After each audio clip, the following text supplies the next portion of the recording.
جو لاریب ہے، ہدایت کا ذریعہ ہے۔ قرآن پڑھنے سے ہدایت آتی ہے، اس کو سمجھنے سے ہدایت آتی ہے۔ تو آج کا جو موضوع ہے صلہ رحمی کے ثمرات، اس پر گفتگو کے لیے میں دعوت خطاب دیتا ہوں آج کے چیف گیسٹ مہمان خصوصی، ہماری تقریب کے جو خاص مہمان ہیں۔ ہم ان کے شکر گزار بھی ہیں کہ بر وقت تشریف لائے ہیں۔ آپ کے سامنے تشریف لاتے ہیں قاری القرآن قاری محمد اکرام اللہ ساجد صاحب۔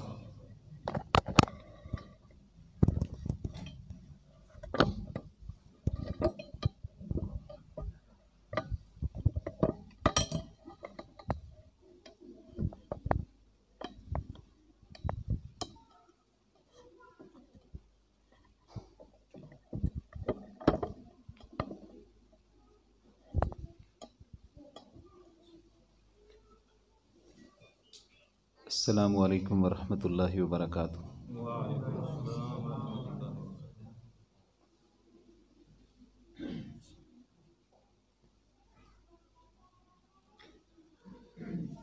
یا ربی لک الحمد کما ینبغی لجلال وجہک وعظیم سلطانک، اما بعد، والصلاۃ والسلام علی نبینا محمد صلی اللہ علیہ وآلہ وسلم۔ تمام تعریفات خالق کائنات مالک ارض و سما کے لیے، لا تعداد اور بے شمار درود و سلام حضرت محمد الرسول اللہ صلی اللہ علیہ وآلہ وسلم کی ذات اقدس پر۔ میرے انتہائی واجب الاحترام عزیز ساتھیوں اور قابل قدر ماؤں اور بہنوں، نصیحت کے طور پہ اور اپنی ذاتی تربیت کے لیے چند ایک باتیں ہیں صلہ رحمی کے حوالے سے، جو آپ احباب کے سامنے ادباً احتراماً میں نے عرض کرنی ہے۔ اللہ تعالی ہمیں سمجھنے کے ساتھ عمل کی توفیق عطا فرمائے۔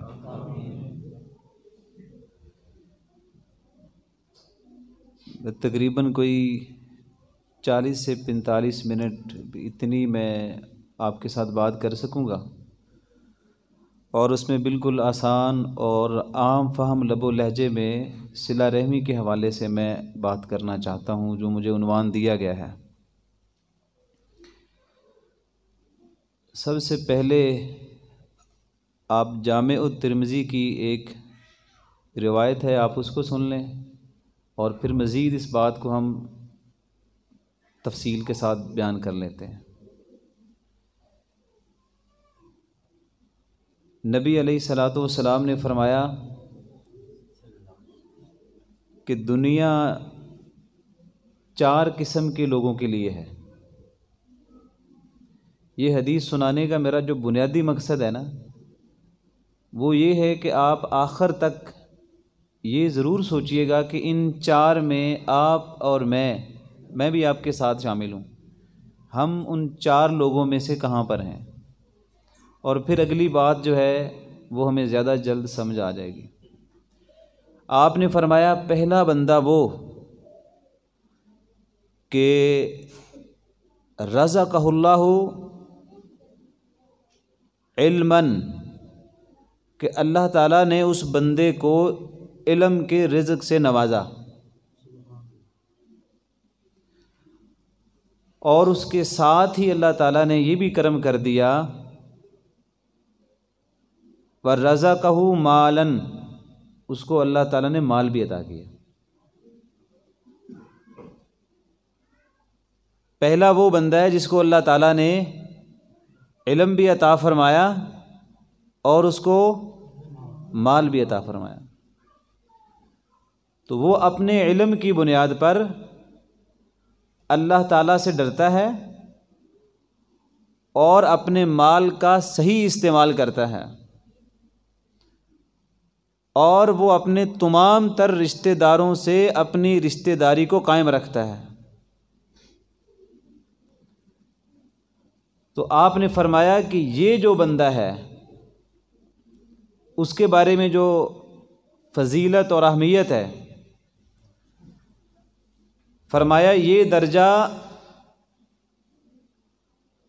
افضل المنازل، درجہ بندی میں اگر دیکھا گیا تو یہ بندہ سب سے افضل ترین منازل میں سے جو منزل ہے اس پر یہ بندہ ہے۔ دوسرا وہ بندہ کہ اللہ تعالیٰ نے اس کو علم دیا لیکن مال نہیں دیا، لیکن وہ اپنی نیت کا اتنا کھرا بندہ تھا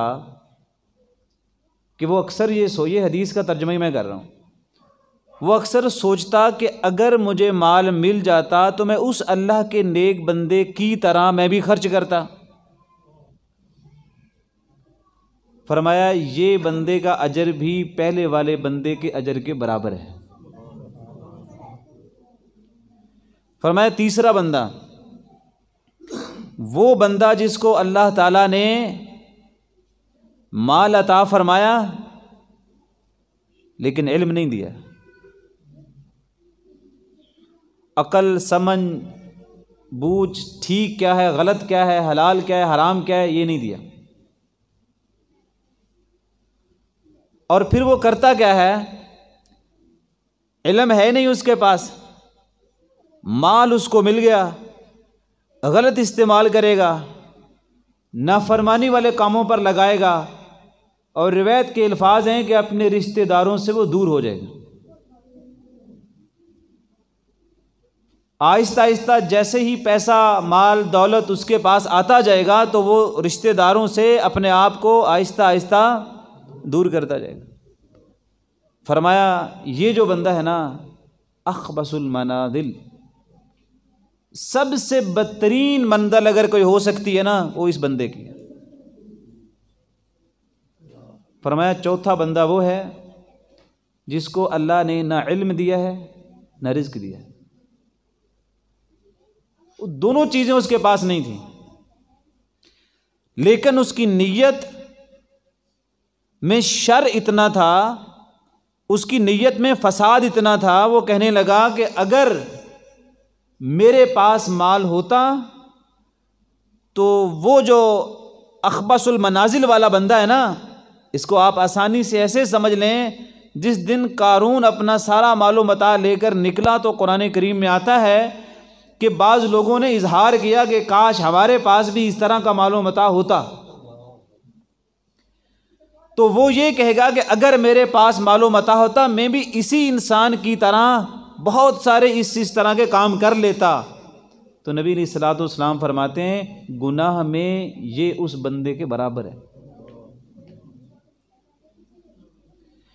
یہ چار قسم کی جو تقسیم کی ہے نبی علیہ الصلوۃ والسلام نے، علم کے اعتبار سے، رزق کے اعتبار سے اور اس کے استعمال کے اعتبار سے، سب سے بڑی منزل پر وہ تھا جس کو اللہ نے علم بھی دیا، مال بھی دیا اور رشتہ دار بھی دیے، تقویٰ بھی دیا، ٹھیک استعمال کرنے کے لیے ہدایت بھی اس کو دے دی، تو وہ تو بہت افضل ہے۔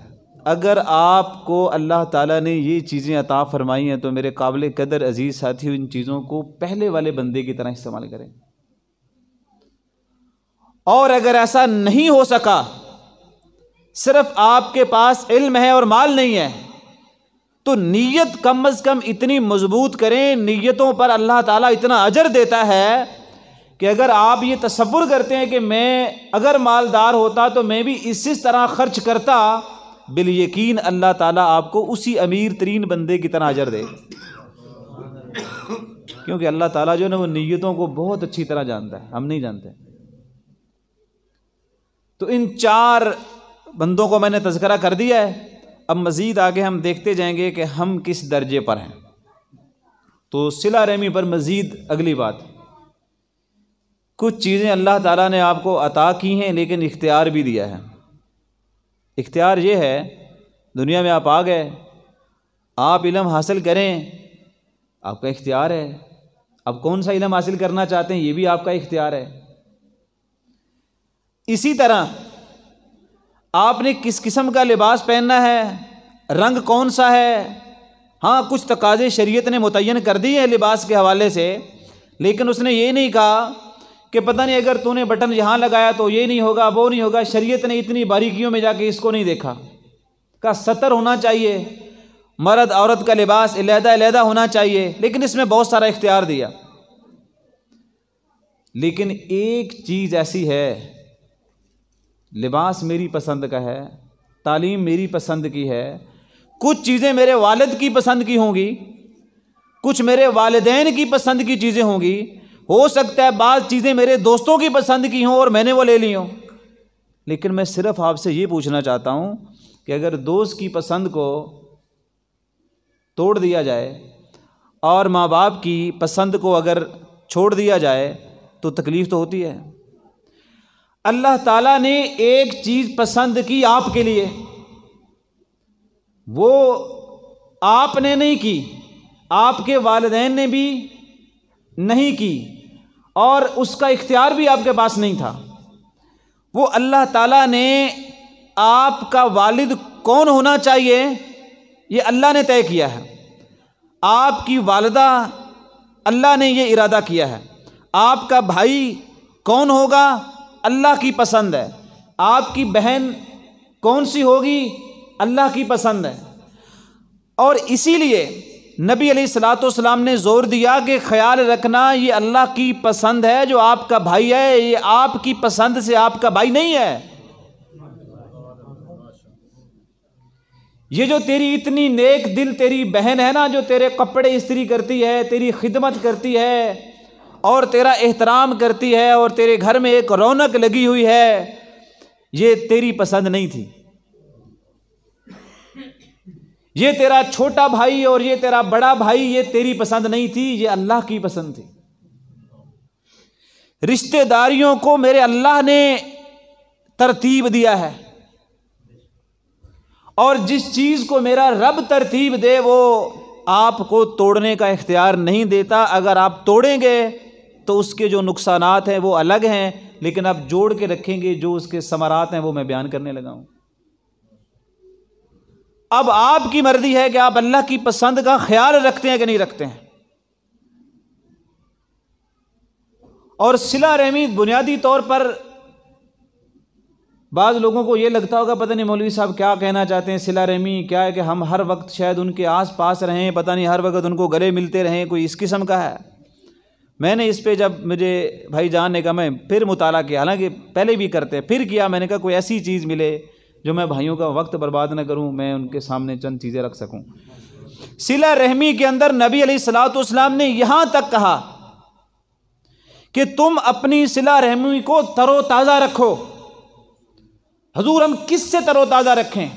فرمایا وَلَوْ بِالسَّلَامِ، اگر تم اور کچھ بھی نہیں نہ کر سکتے، اپنے رشتہ داروں کو صرف سلام ہی کر دیا کرو نا، تمہاری رشتہ داری تر و تازہ رہے گی۔ ابھی یہاں پہ آیت پڑھی گئی، حدیث پڑھی گئی، خیرکم من تعلم القرآن وعلمہ، اور پھر ہم یہ بھی پڑھتے ہیں کہ آپ بچوں کو علم دیں، فلاں علم دیں، فلاں علم دیں۔ لیکن ایک علم یہ بھی تھا جو نبی علیہ الصلوۃ والسلام نے فرمایا کہ تعلموا انسابکم ما تصلون بہ، کہ تم ایسا کرو اپنے بچوں کو یہ بھی تعلیم دو کہ تمہارا حسب و نسب کیا ہے، اور یہ تعلیم کون دے سکتا ہے؟ اس کے لیے آپ کو سکول نہیں بھیجنا پڑتا، یہ والدین کا کام ہے کہ وہ ان لوگوں کو جن کے ساتھ ان کی صلہ رحمی، جو ان کے رشتہ دار بنتے ہیں، ان کے بارے میں اپنے بچوں کو تعلیم دے۔ اب میں آپ سے ڈائریکٹ ایسے نہیں سوال کر رہا اور نہ ہی میں کوئی جواب لے رہا ہوں آپ سے، اگر آپ اپنے بچوں کو اپنے رشتہ داروں کے بارے میں کچھ بتاتے ہیں تو پھر تو آپ یہ علم، اس کے استاد تو آپ خود ہیں، اور اگر آپ وہ نہیں کر پا رہے تو اس کا بھی عہدہ اللہ نے آپ کو دیا تھا کہ آپ معلم بنتے، لیکن آپ اور میں ادا نہیں کر رہے۔ مجھے تھوڑی سی ایک عادت ہے، میں بات کر دیتا ہوں وہ، لیکن تکبر فخر غرور کے لیے نہیں کرتا۔ آپ ہی میری برادری ہو، آپ کے ساتھ ہی مجھے بیٹھنا ہوتا ہے اور آپ سے ہی میری بات کر کے دل کی تسلی ہوتی ہے اور مجھے خوشی ہوتی ہے۔ میں کم از کم اپنے بچوں کو بتاتا ہوں عملاً کہ اس رشتے کا یہ احترام ہے، اس رشتے کا یہ وقار ہے، اور اس رشتے کا یہ درجہ ہے، اور اس کی یہ منزل ہے۔ میں ایسے نہیں کہ صرف آپ سے کہہ رہا ہوں۔ اور اس کے ثمرات کیا ہیں؟ اللہ نے اتنی آسانیاں پیدا کر رکھی ہیں، میں عملاً آپ کو بتا رہا ہوں، صرف تقریر نہیں سنا رہا۔ عملاً اللہ تعالیٰ نے اتنے کرم کیے ہیں کہ جہاں پہ لگتا تھا نا یہاں سے راستے سارے بند ہیں، وہ سارے کھلے دیکھے۔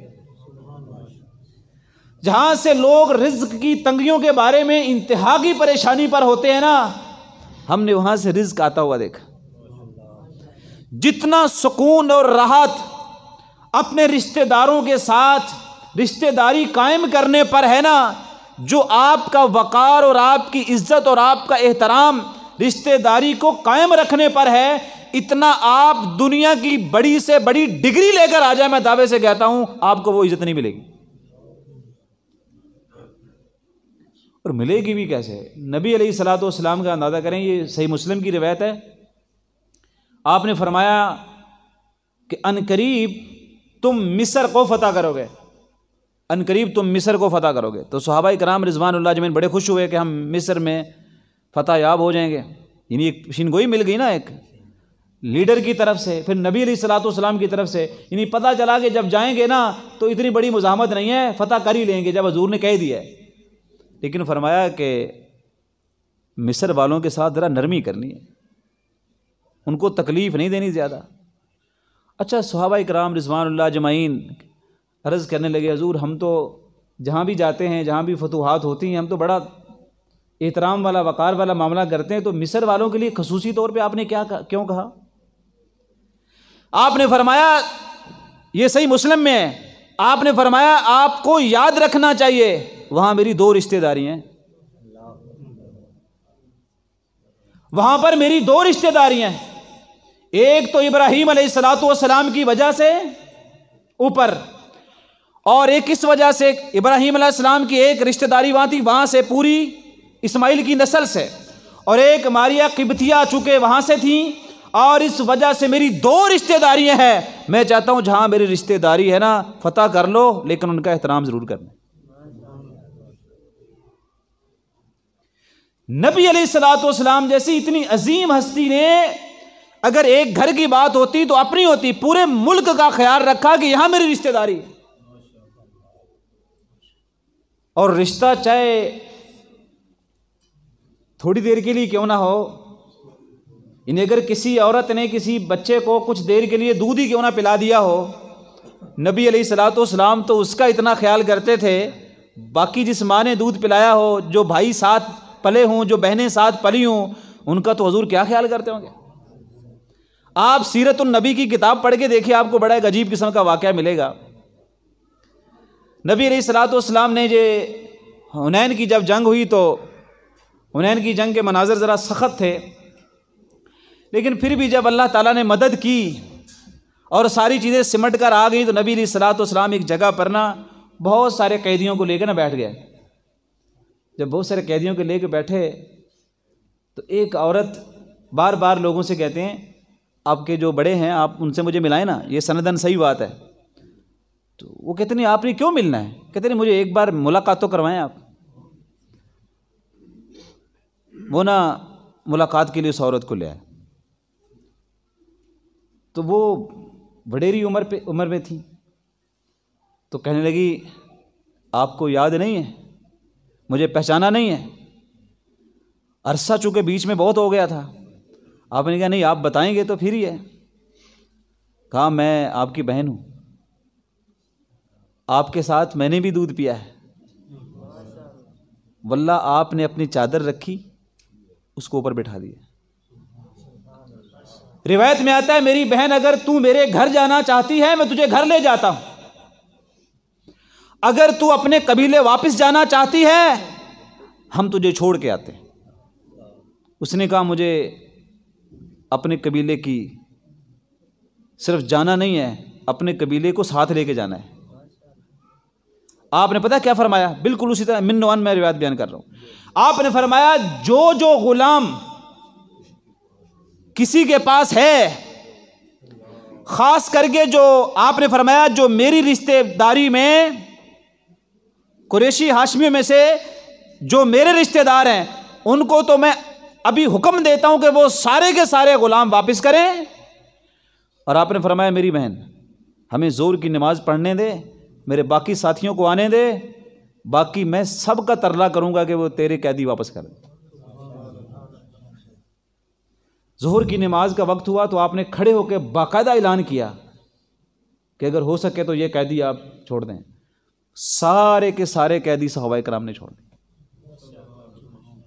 پھر بڑے احترام کے ساتھ ان کو واپس جانے دی. رشتہ داری کے تقاضوں کو سمجھنا ہے تو اس کی لذت کو سمجھنا ہے. پھر اس لذت کے اندر جو آپ کو زندگی ملے گی نا, وہ میرے قابل قدر عزیز ساتھیوں, میرے پاس الفاظ ہی نہیں ہے میں کیسے آپ کے دل میں بات اتاروں. وہ لذت میرے الفاظ میں آ نہیں سکتی جو رشتہ داری کو قائم کرنے کے بعد, ایک رشتہ دار کو خوش کرنے کے بعد, چاہے اس کا رویہ تمہارے ساتھ سخت کیوں نہ ہو سکتا ہے وہ تمہارے بارے میں کچھ باتیں بھی کرتا ہو, ایسا بھی ممکن ہے کہ وہ تمہارے خلاف کھڑا ہو جاتا ہو, لیکن تم نے اس کے ساتھ جو جڑ کے رہنا ہے نا, اس پہ جو اللہ تعالیٰ ثمرات آپ کو دینے والا ہے نا. میں چند ایک ثمرات آپ کی خاطر, آپ لوگوں کی خاطر لکھ کے لایا. میں نے کہا چلو کبھی کبھی پرچی سے بھی دیکھ کے پڑھنا چاہیے تاکہ سمجھ آ جائے, میں سمجھا پاؤں, اور وقت تھوڑا ہے تو جا کے بات کلوز بھی ہو جائے. سب سے پہلی بات, ہر بندہ چاہتا ہے میرے رزق میں اضافہ ہو جائے. اچھا اس کے لیے بڑی بھاگم دوڑ کرتا ہے. میں سادہ سا بندہ ہوں, ہم بڑا دیکھتے رہے لوگ کدھر جا رہے ہیں, ہماری ورک شاپ ہے, کس کی ورک شاپ ہے, ہماری کمپنی کی ورک شاپ ہے, اور اس میں یہ وہ ابھی بتائیں گے بزنس کے ٹپس کیا ہیں اور ٹرکس کیا ہیں, اور ہم بزنس کیسے. میں ادباً کہہ رہا ہوں, میں نے کئی ایک لوگوں سے پوچھا, میں نے کہا یار ٹھیک ہے بزنس کے بڑے وہ بتاتے ہوں گے آپ کو ٹپس, اس میں یہ بتاتے ہیں آپ کو کہ حضور نے فرمایا جو چاہتا ہے تیرے رزق میں اضافہ ہو وہ صلہ رحمی کرے. کہتے نہیں یار کدی نہیں کسی طرح. آپ کو 40-50 ہزار روپیہ فیس دے کر ایک کسی بھی میرج ہال میں بلا کر ملٹی میڈیا کلاس پڑھائی جاتی ہے. آپ کے ادارے اس کے لیے پیسہ دیتے ہیں تاکہ ہماری کمپنی ذرا بہتری کی طرف جائیں اور اس کے وسائل بہتر ہو جائیں, اور آپ کو 50 ہزار بھرنے کے بعد بڑا یقین آ جاتا ہے کہ یہ کرنے کے بعد یہ ہو جائے گا. میں شاید بہت بڑی ٹریننگ تو آپ کو نہیں بتا سکتا, لیکن میں بہت بڑی بات آپ کو بتا سکتا ہوں کہ یہ دنیا کے سب سے عظیم ترین انسان کا جملہ ہے کہ جو تم میں سے پسند کرتا ہے کہ اس کے رزق میں برکت ہو جائے, جو تم میں سے پسند کرتا ہے کہ اس کے رزق میں توسیع ہو جائے, جو تم میں پسند کرتا ہے کہ رزق میں فراوانی ہو جائے, اس کو یہ کام کرنا چاہیے کہ وہ اپنے رشتہ داروں کے ساتھ اپنی رشتہ داری کو قائم رکھے. اور میں دعوے سے کہتا ہوں جو بھی آپ میں سے کرے گا نا, کوئی بھی ٹریننگ اگر وہ نہ لینا, صرف اس بات کو نبی علیہ الصلوۃ والسلام کا حکم سمجھ کر اگر کر لینا, تو دعوے سے کہتا ہوں کہ اللہ تعالیٰ اس کو رزق وہاں سے دے گا جہاں سے اس کا تصور بھی نہیں ہے. یہ اس کے ثمرات ہیں. اچھا بعض دفعہ بندہ سوچتا ہے کہ یہ صرف مسلمانوں کے لیے ہوگا. میں بات بڑی واضح کر رہا ہوں. نبی علیہ الصلوۃ والسلام نے فرمایا ایسی بات نہیں ہے, اگر کوئی نافرمان گنہگار, یہ حدیث کے اس الفاظ ہیں, کوئی اگر گنہگار نافرمان پورے کا پورا گھر نافرمان ہو, نافرمانیوں پہ زندگی بسر کر رہا ہو, اگر وہ بھی صلہ رحمی کر کے رکھیں گے نا, ہم ان کو بھی اس کی برکات دیں گے. یہ صحیح حدیث میں یہ ایسی برکات ہیں کہ اللہ تعالیٰ ان کو بھی دیتا ہے جو اس کی نافرمانی کر رہے ہیں, لیکن وہ صلہ رحمی کیے ہوئے ہیں, رشتہ داری نہیں توڑتے آپس میں. اللہ کہتے ہیں ہم اس کے ثمرات ان کو بھی دیتے. مسلمانوں کو تو دیں گے, دیں ان کو بھی دیں. اور پھر یہی نہیں, ہر بندہ چاہتا ہے ہمارے اچھا ابھی سب کو مسئلے ہیں, ہمارے گھروں میں پیار محبت نہیں ہے, ہمارے گھروں میں جھگڑے بہت ہوتے ہیں, ہمارے گھروں میں کسی نے تعویذ ڈال دیے ہیں, ہمارے گھروں میں خون کے چھینٹے آتے ہیں, دن کو بوٹیاں گرتی ہیں, رات کو نیند نہیں آتی, بچے نافرمان ہو گئے ہیں, بیوی کہنا نہیں مانتی, شور گھر میں نہیں ٹائم دیتا, شور میری نہیں سنتا, اولاد میرے پاس نہیں آتی, وہ اپنی ماں کی سنتا ہے, میں میری کوئی نہیں سنتا. تو اس طرح کے جھگڑے تو آپ کو لگتا ہی ہوگا نا. آپ میرے بارے میں بعد میں جو بھی کہہ لینا وہ آپ کی مرضی ہے, میں اللہ کے حوالے, لیکن میں آپ کو واللہ اللہ گواہ ہے, میرا دل کر رہا ہے میں آپ کو بتاؤں, میرے گھر میں ایسا نہیں ہوتا. اور یہ آپ کو تسلی اس لیے دے رہا ہوں, ایسا کیوں نہیں ہوتا؟ اس کی اور بھی وجوہات ہو سکتی، لیکن ایک وجہ یہ ہے، ہم سارے رشتہ دار ایک مہینے کے بعد، چاہے خرچہ کم ہو یا زیادہ، ایک مہینے کے بعد ہم سارے رشتہ دار ایک گھر میں جمع ہوتے ہیں، عملاً ایسا کرتے ہیں۔ پوری فیملی اتنی بڑی، ہماری ہم ذمہ دار ہیں، رانجھے ہماری فیملی ہے، اتنے سارے ہم اکٹھے ہوتے ہیں صرف اس لیے کہ اس سے رزق میں فروانی آتی ہے اور واللہ آتی ہے۔ ہمارے بچے اکٹھے ہوتے ہیں، ہماری بہنیں اکٹھی ہوتی ہیں، ہمارے بھائی اکٹھے ہوتے ہیں، تو اتنی وہ خوشی ہوتی ہے۔ ہمارے بچے مہینے کے درمیان میں کہنا شروع ہو جاتے ہیں کہ وہ تاریخ آ رہی جس میں ہم نے اکٹھے ہونا ہے۔ ہر مہینے کی جو ایک پہلی جمعرات ہے نا، اس میں سارے جمع ہوتے ہیں۔ میں چاہتا ہوں آپ فیملی کو جمع کریں۔ اس سے کیا ہوگا؟ نبی علیہ الصلوۃ والسلام نے فرمایا جو رشتہ داری کو ایسے قائم رکھے گا، حدیث کے الفاظ ہیں، حضور فرماتے ہیں کہ محبت فی الاہل، تمہارے رشتہ داری میں محبت قائم ہو جائے گی اگر تم رشتہ داری قائم رکھو۔ تو اگر آپ چاہتے ہیں کہ آپ کے رشتہ دار بھی، اچھا اس میں بعض لوگ کہتے ہیں نہیں اس اسی تو چاند ہیں لیکن وہ نہیں چاندے، آپ ایک دو بار کوشش کریں، اللہ ان کے دل میں بھی ڈال دے گا۔ اچھا پھر زندگی بہت پیاری ہے لوگوں کو، لوگ کہتے ہیں میری فلاں کو میری عمر لگ جائے، مائیں بیچاری کہتی رہتی ہیں، لیکن ماؤں کو یہ بھی یاد رکھنا چاہیے کہ اپنی بیٹیوں کی تربیت بھی کرے کہ اس گھر میں جا کے ان گھر والوں کو جوڑ کے رکھنا ہے۔ صرف میری عمر آپ کو نہیں لگ جائے گی، آپ ان گھر میں جا کے رشتہ داری کو قائم رکھنا، اور ماں بتائے کہ بیٹا میں نے پیچھے رشتہ داری کو قائم رکھا ہوا ہے، اور حضور کا یہ فرمان ہے جو رشتہ داری کو قائم رکھتا ہے اللہ تعالیٰ اس کی عمر بڑھا دیتا ہے۔ بڑھانے کا کیا مقصد ہے یہ تو اللہ تعالیٰ بہتر جانتے ہیں، لیکن جو اللہ کے نیک بندوں نے اس میں بات کی ہے وہ صرف یہ ہے کہ اللہ تعالیٰ اس کی زندگی میں برکتیں ہی برکتیں رکھ دیتے۔ جو کام ایک آدمی 100 سال میں نہیں کر سکتا، اللہ اگر برکت دینا تو وہ امام بخاری صرف 20-25 سال میں کر لیتے۔ اور میں ایک مثال دیتا ہوں، معاذ بن جبل کا نام سنا ہے رضی اللہ تعالیٰ عنہ؟ تو معاذ بن جبل جو ہے نا رضی اللہ تعالیٰ عنہ، وہ ایک ایسے صحابی ہیں، ان کی زندگی کی برکت کی میں بات کر رہا ہوں۔ میں بڑے لوگوں سے پوچھا، میں نے کہا وہ کب مسلمان ہوئے، کتنی عمر تھی؟ تو اکثر جواب نہیں دیتے، اب شاید کوئی آپ میں سے دے دے لیکن میں لینا نہیں چاہتا۔ وہ 18 سال کے تھے جب مسلمان ہوئے۔ اچھا وہ صرف اور صرف 38 سال کے تھے، اس دنیا سے چلے گئے۔ لیکن آج بھی معاذ بن جبل کا جب نام آتا ہے نا، واللہ ایسے لگتا ہے جیسے کوئی بزرگ آدمی تھا، پتہ نہیں کتنی عمر پائی ہوگی، جس کو حضور نے بیٹھ کے کہا تھا معاذ بن جبل میں تم سے محبت کرتا ہوں۔ اور حضور علیہ السلام نے فرمایا معاذ قیامت کا دن ہوگا، نبیوں کی جماعت کی قیادت میں کروں گا، دنیا ساری کے جو علماء ہوں گے نا اس کی قیادت تو کرے گا۔ ایسے کیسے ہو سکتا ہے؟ صرف 20 سالوں میں ایسے کیسے ہو سکتا ہے؟ اور وہ یمن کا گورنر بھی رہا ہو، اور دمشق کی مسجدوں میں بیٹھ کے پڑھاتا بھی ہو، اور اوپر سے ایک آدمی آیا بڑی عمر کا، وہ کہتا ہے میں نے ایک سفید چہرے والے کو دیکھا، اس کے دانت بھی چمکتے تھے لیکن باقی بزرگ بیٹھے ہوئے تھے، لیکن جب بھی بزرگوں کو کوئی مسئلے میں دقت ہوتی نا اس نوجوان سے پوچھتے تھے، وہ فر بتا دیتا تھا۔ میں نے پوچھا یہ کون ہے؟ کسی نے بتایا یہ معاذ بن جبل۔ اگر اللہ تعالیٰ آپ کی عمر میں برکت دینا تو 20 سالوں میں بہت کچھ ہو جاتا ہے، تو اگر برکت نہ ہو تو 80 سالوں میں بھی کچھ نہیں ہوتا۔ آپ رشتہ داری کو قائم رکھیے گا اللہ کی رضا کے لیے، تکلیفوں کو بھی سہ کے، پھر دیکھیے گا اللہ تعالیٰ آپ لوگوں کی عمر میں کتنی برکت دیتا ہے۔ اور یہ نہیں، ہر انسان چاہتا ہے میں جب مروں نا کلمہ نصیب ہو، وہ بڑی دعا ہوتی ہے اللہ تین کلمہ نصیب کرے، مطلب تم جب تجھے موت آئے نا تجھے کلمہ نصیب ہو، اور اللہ تعالیٰ تجھے کسی بری موت سے بچائے، حادثاتی موت سے بچائے، کسی ظلم کی زد میں آ کے مرنے سے تجھے بچائے۔ حضور علیہ الصلوۃ والسلام کی وہ لمبی حدیث ہے، میں تو بیچ میں سے ٹکڑے نکال کے لایا ہوں آپ کے لیے، ہیں صحیح سارے کے سارے۔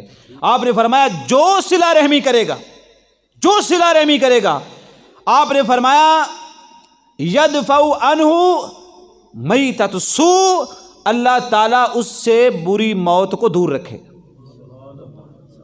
وہ بری موت نہیں مر سکتا۔ رشتہ داروں کے ساتھ رشتہ داری قائم کرنے والا کبھی بری موت نہیں مر سکتا۔ اگر آپ چاہتے ہیں کہ ہمیں جب موت آئے تو ہمیں صحیح اللہ کے دین پر ایمان کی حالت میں آئے، تو رشتہ داری قائم کیجیے۔ اچھا، یہ صلہ رحمی ایسا عمل ہے، نماز، روزہ، حج، زکوٰۃ اور کتنے اعمال ہیں، جہاد، کہ جو ہم کرتے ہیں، لیکن اس کے بارے میں حضور علیہ السلام نے یہ نہیں کہا جو ادھر اس کے بارے میں کہا۔ آپ نے فرمایا ان اجل العطاء ثوابا صلۃ الرحم۔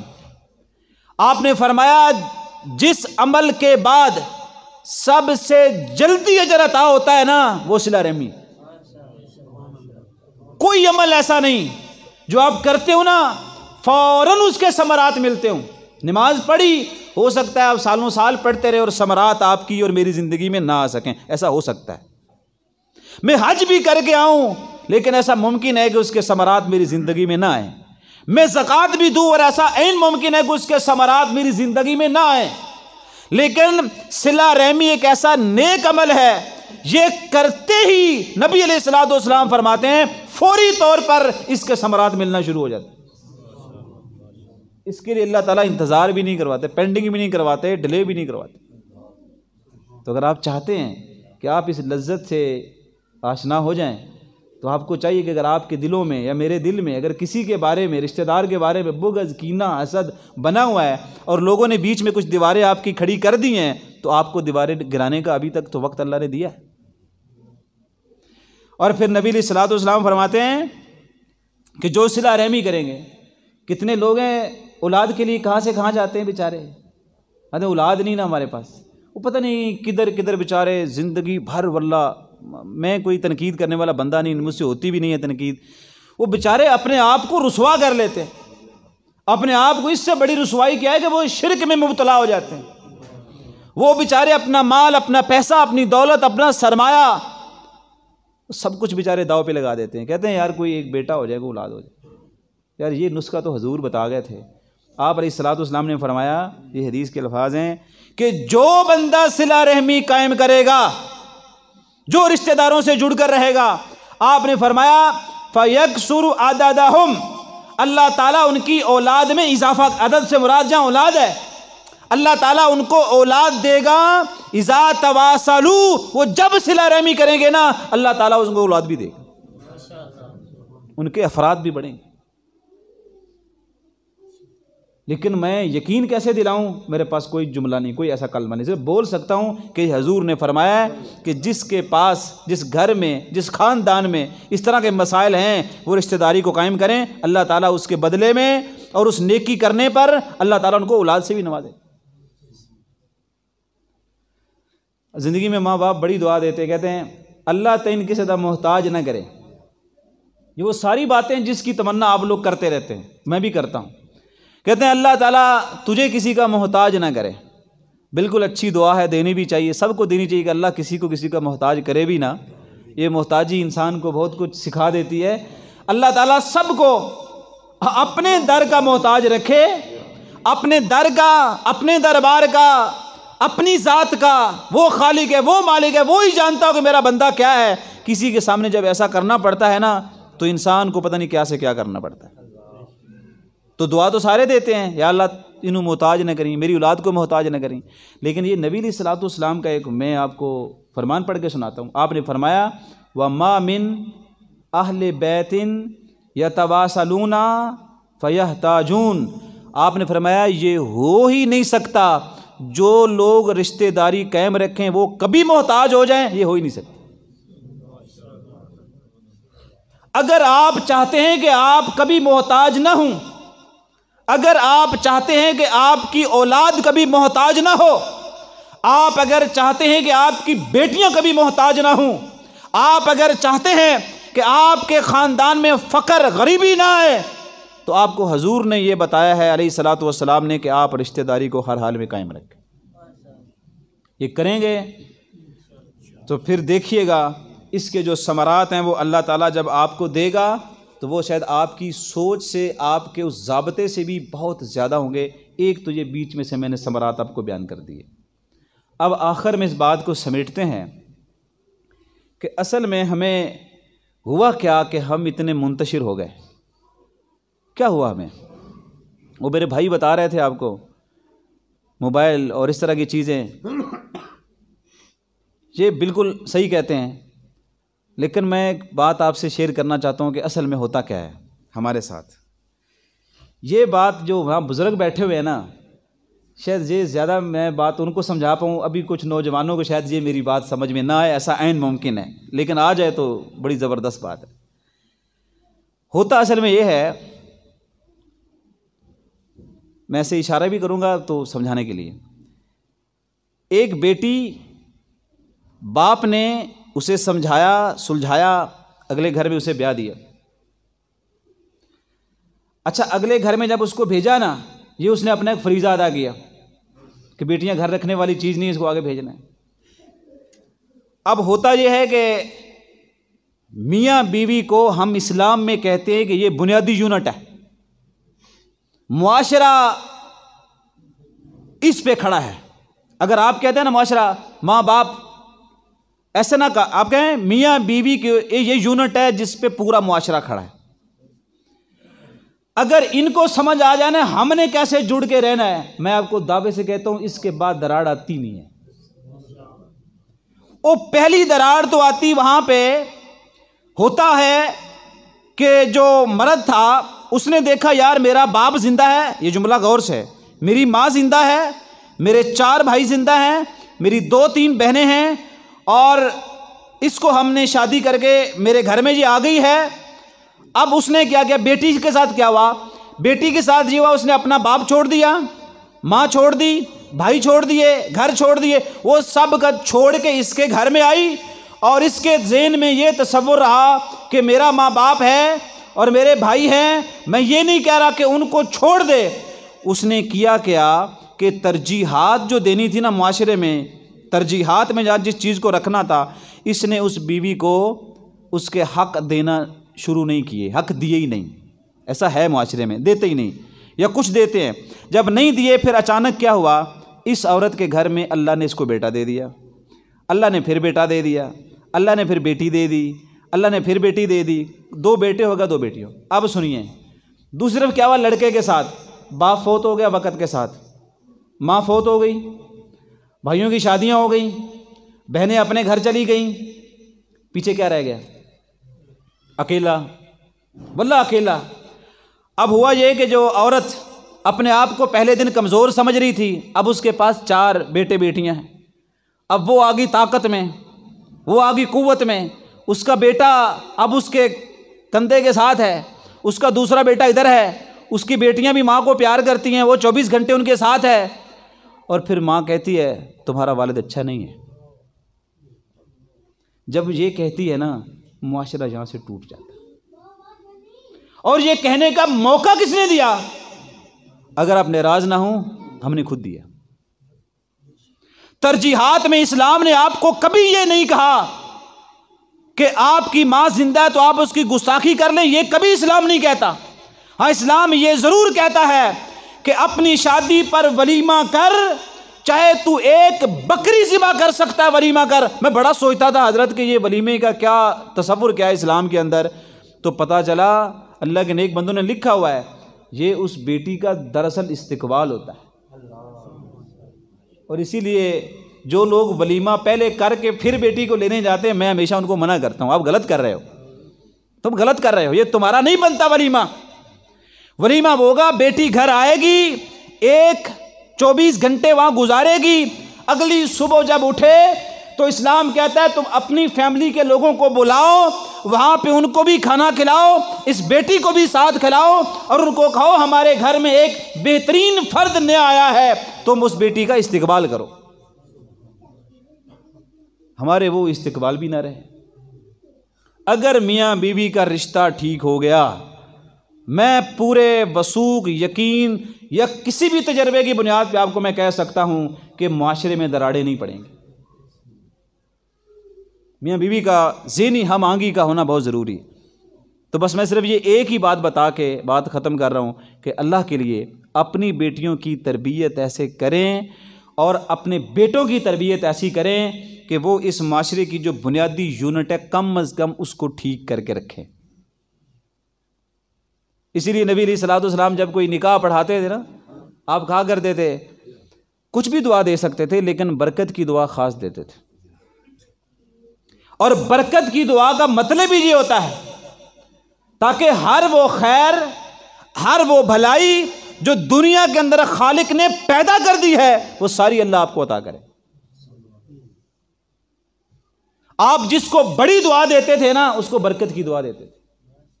آج ہم کثرت کی دعا کرنے والے ہیں، ہم کہتے ہیں کہ ہمارے پاس بہت کچھ ہونا چاہیے، یہ ضروری ہے، لیکن ہمیں یہ نہیں لگتا کہ ہمارے پاس اگر برکت ہو تو یہ بہت اچھا ہے۔ صحیح بخاری میں ایک حدیث ہے، ایک غزوے پہ نبی علیہ الصلوۃ والسلام نے لوگوں سے کہا کہ آپ جو ہے جمع کروائیں جو کچھ ممکن ہے۔ اچھا، بڑا زبردست واقعہ ہے اور اس پہ اینڈ بھی ہے ہماری بات کا۔ وہ صحابہ کرام کوئی کچھ لے کے آ رہا ہے، کوئی کچھ لے کے آ رہا ہے، کوئی کچھ لے کے آ رہا ہے۔ ایک انصاری صحابی نے چپ چاپ بیٹھے ہوئے ہیں، سوچتے رہے یار میرے پاس ہے ہی نہیں کچھ تو میں کیا دوں۔ کوئی بیٹے دے رہا ہے، کوئی حاضر ہو رہے ہیں بیٹے اس کا مال آ رہا ہے، اس کے اونٹ آ رہے ہیں، وہ سونا دے رہا ہے، وہ چاندی دے رہا ہے، وہ کچھ بھی دے جا رہا ہے، یار میرے پاس کچھ نہیں ہے۔ اور رات ہو گئی، شام ہو گئی، عشاء کی نماز پڑھی، وہ گھر گیا، اس نے کہا ایسے نہیں۔ وہ ایک یہودی کے گھر چلا گیا، کہتے ہیں تیری فصل کو پانی دینے والا ہے۔ اس نے کہا دینے والا ہے، پر تجھے کیا مسئلہ ہے؟ کہتا ہے اگر وہ میں دے دوں تو کیسے دے گا؟ کہتا ہے وہ میں تیرا کنواں چلاؤں گا رات بھر اور تو مجھے مزدوری دے دینا، اور بس اس سے زیادہ کیا ہے۔ یہودی نے کہا چلے ٹھیک ہے آپ جاؤ میرا کنواں چلاؤ۔ اگلے دن اس کو چند سا کھجوریں ملی، یعنی دو سا ملی یا 3 جو بھی ملی، وہ کھجوریں لے کے نا مسجد میں آ گیا۔ مسجد میں آیا نا جب بڑا خوش، تو نبی علیہ الصلوۃ والسلام نے سلام پھیرا، اس کے بعد کھجوریں اٹھائی ہوئیں، کہتا حضور یہ کھجوریں میں رات کی کمائی لایا ہوں۔ لوگ دن کی لاتے ہیں نا، میں رات کی کمائی لایا ہوں۔ آپ کو جبریل نے بتا دیا ہے، آپ کھڑے ہوئے، احترام کیا، اس کے وقار کو برقرار رکھا، عزت نفس کو مجروح نہیں ہونے دیا، پھر آپ نے اٹھایا اور اس کھجوروں کو لے کے نا، وہ جو بڑا ڈھیر لگا ہوا تھا نا کھجوروں کا، اس کے پاس چلے گئے آپ نے نا وہ چند سا کھجوریں اس کے اوپر گرا کے پتہ کیا فرمایا؟ وہ جملہ قابل غور ہے، اللہ کو کیا چاہیے؟ آپ نے میں اتنا اجر اللہ کے ہاں اس پورے ڈھیر کا نہیں ہے جتنا اجر ان کھجوروں کا ہے۔ اللہ کو آپ کا خلوص چاہیے، آپ کے نیک ارادے چاہیے، جب آپ کر لیتے ہیں ثمرات آنا شروع ہو جاتے ہیں۔ اللہ آپ کا اور میرا حامی و ناصر ہو۔ والسلام علیکم ورحمۃ اللہ وبرکاتہ۔ الحمد للہ رب العالمین الرحمن الرحیم مالک یوم الدین ایاک نعبد و ایاک نستعین اهدنا الصراط المستقیم صراط الذین انعمت علیہم غیر المغضوب علیہم ولا الضالین آمین۔ اللہم صلی علی محمد وعلی آل محمد کما صلیت علی ابراہیم وعلی آل ابراہیم انک حمید مجید۔ اللہم بارک علی محمد وعلی آل محمد کما بارکت علی ابراہیم وعلی آل ابراہیم انک حمید مجید۔ اے میرے رحمان، ہم سب کے گناہ کبیرہ صغیرہ معاف فرما، نیک اور سہل عمل کرنے کی توفیق عطا فرما۔ جتنے میرے احباب یہاں پہ تشریف فرما ہیں سب کی نیک حاجات کو پورا فرما۔ یہاں پہ بزرگ ہیں، نوجوان ہیں، بچے ہیں، خواتین ہیں، ان کی جو بھی نیک حسرتیں ہیں یا اللہ وہ نیک خواہشات ان کی پوری فرما۔ میرے جن بھائیوں نے اس پروگرام کا انتظام و انصرام کیا ہے، اس پروگرام کا بہترین بدلہ ان کو عطا فرما۔ ان کو اس دنیا کے اندر بھی، اللہ آخرت کے اندر بھی ان کے لیے یہ بہترین ایک صدقہ جاریہ بنا۔ جو میرے بھائی دور دراز سے تشریف لائے ہیں ان کا آنا اپنی بارگاہ میں قبول و منظور فرما۔ جو ہمارے احباب بیمار ان کو شفائے کاملہ عاجلہ دائمہ نصیب فرما۔ مظلوم مسلمانوں کی مدد و نصرت فرما۔ ہمارے ملک پاکستان کے حالات کو بہتر فرما۔ یا اللہ اپنے گھروں کو آباد فرما۔ یا اللہ ہمارے تمام لوگوں کو جو نماز پڑھتے ہیں ان کی نمازوں کو قبول فرما۔ یا اللہ جن کے پاس یہ توفیق نہیں ہے یا اللہ ان کو یہ توفیق دے کہ وہ نماز پڑھنے کے لیے مسجد کی طرف آیا کریں۔ ربنا ظلمنا انفسنا وان لم تغفر لنا وترحمنا لنکونن من الخاسرین۔ ربنا آتنا فی الدنیا حسنہ وفی الآخرۃ حسنہ وقنا عذاب النار۔ سبحان ربک رب العزۃ عما یصفون وسلام علی المرسلین والحمد للہ رب العالمین۔